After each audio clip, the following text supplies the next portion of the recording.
There's only one way to say those three words, and that's what I'll do.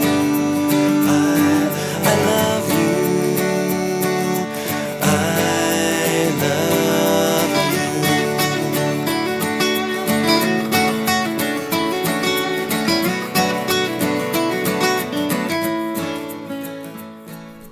Hey, this is Chris for JamPlay.com, here with a Plain White T's song for you, called 1, 2, 3, 4.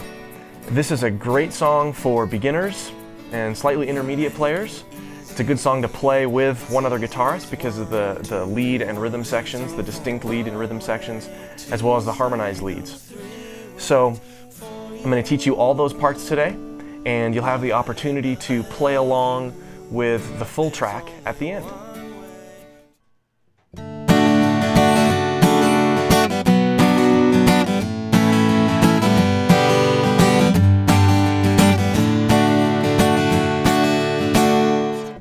So we start the song with this chord progression, D, then a D with a C sharp in the bass. And the easiest way to play that is just to play your regular D chord and then bring your pinky up here and fret it like this. I usually put my thumb over to make sure that that low E is not in the chord.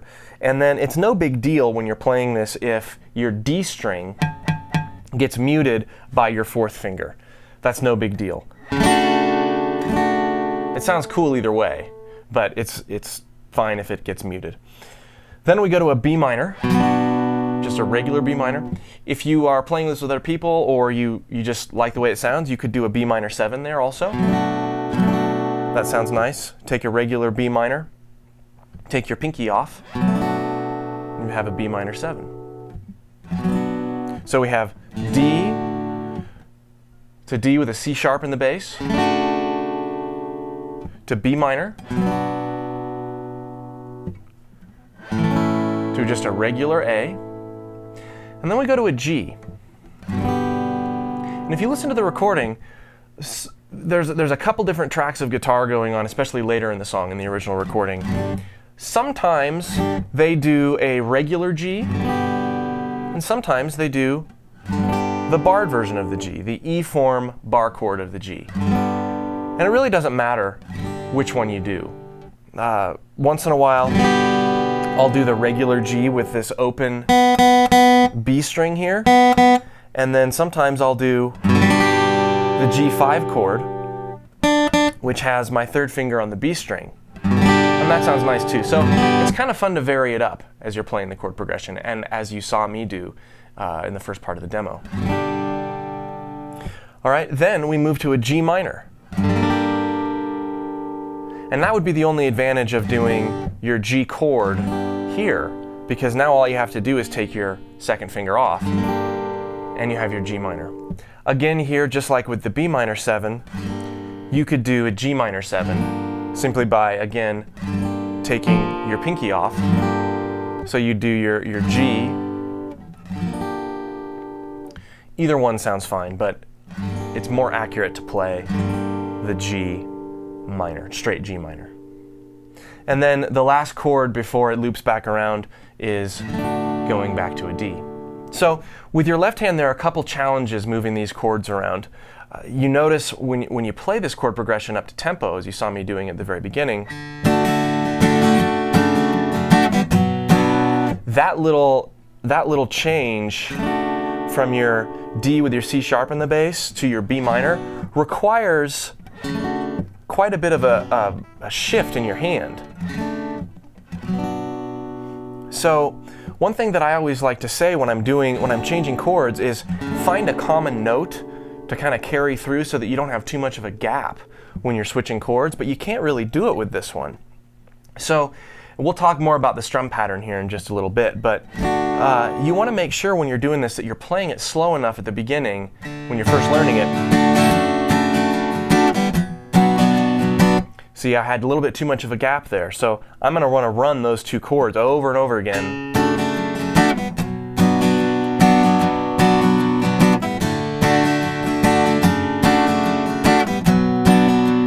There, I got it clean. So really, that's probably the hardest part of the progression.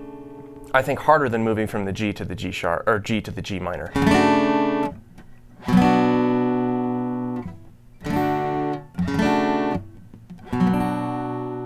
Let's talk a little bit about the strumming. Strumming in this song is very important because it really moves the song forward underneath the lyrics, and it's accentuated by the shaker you hear in the track. And if you don't have the strumming quite right, the song is going to feel slow, or it's going to feel kind of fragmented. So I'm going to teach you the strum pattern. What I'm going to do is I'm going to play without any chord, and I'm just going to strum with my right hand a couple times, and then I'll slow it down and analyze it a little bit for you.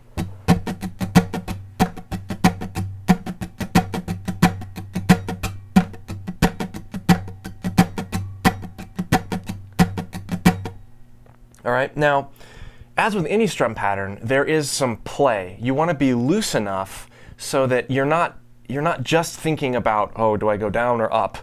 You want to have this motion that happens when a natural person strums. So the first thing that you want to do is just do exactly what I'm doing and shake your wrist like this. And then practice doing down, up, down, up.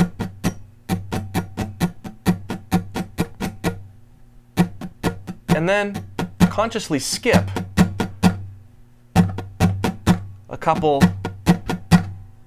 strums, but keep your wrist going. This is going to help you be loose when you start trying to do specific strum patterns. All right, so before we get into the specifics of the strum pattern, the downs and the ups, make sure that you're loose and that you have this sort of motion going with your right hand. All right, let's look at the actual strum pattern. Now I'm going to play with a D.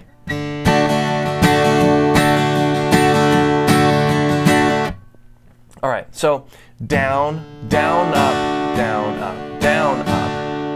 And we've got some accents in there that are key. Down, up, down, up, down, up. Notice on that first strum, I'm not strumming all the strings. I'm saving that for the second downstroke. And the last downstroke of that little sequence.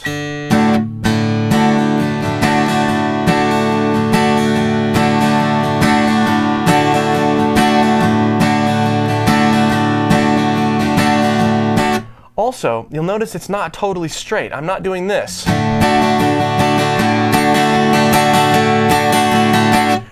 In addition to varying dynamically the strums that I choose, or that they choose with the way they wrote the song, I'm swinging it a little bit. Now, we don't need to get into a whole swinging lesson right now, but what you want to do is just make sure that you're not playing it too straight, but instead you're letting it be bouncy.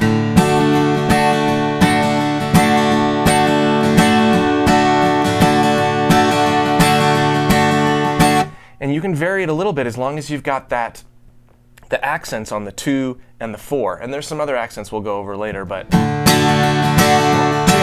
4, 1, 2, 3, 4.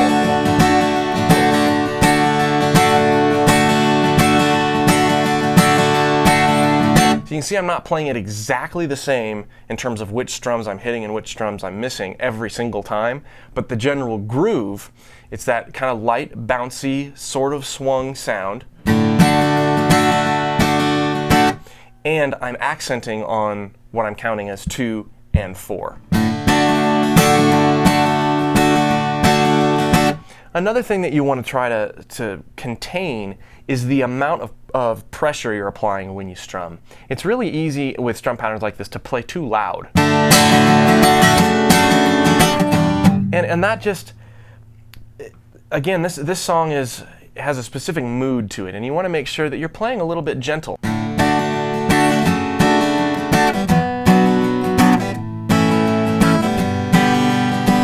Okay? So there's the opening intro chords and a basic lesson on the strum pattern. The strum pattern really remains as kind of constant throughout the whole song. There are some transitionary accents that happen between the verses and choruses, and then there's a little breakdown section that we'll cover as well. So in the next scene, we're going to look at the lead, or the guitar melody that happens in the intro.